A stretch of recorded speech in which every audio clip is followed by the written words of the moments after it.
ராமதாசர். அவரோட தாசிய பக்திக்கு எதுவுமே இல்லையா. அந்த மாதிரி ஒரு சமயம் எப்படி சீதா பிராட்டி அசோகவனத்துல அங்க இருந்தாலோ, அப்போ ஆஞ்சநேயர் அசோகவனத்துக்கு போய் அந்த சீதா பிராட்டிய பார்த்து, அங்கே வந்து சீதா பிராட்டிய பார்த்த உடனே அவ அங்க இருக்கிற மரங்களையும் செடிகளையும் எல்லாத்தையும் துவம்சம் பண்றாரா. துவம்சம் பண்றச்சியே அங்க வந்து ராவணனுக்கு விஷயம் தெரிஞ்சிருக்கு.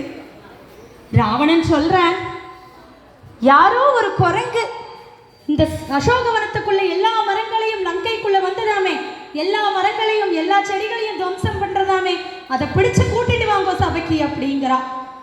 அவரை யாராவது பிடிக்க முடியுமா என்ன?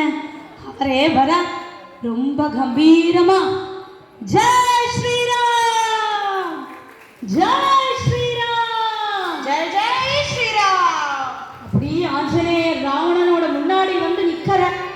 ராவணன் கேட்கிற, யார் நீ குரங்கு?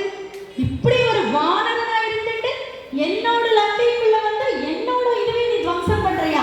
யாரு நீ அப்படிங்கிற. நானா ராவணா? நான் வந்து ராமதூதனா. ராமதூதனா? வானரனா இருந்துட்டு உனக்கு இவ்வளவு திமிரா? ராமன் அவன் ஒரு தூதன் அப்படிங்கிற நீ.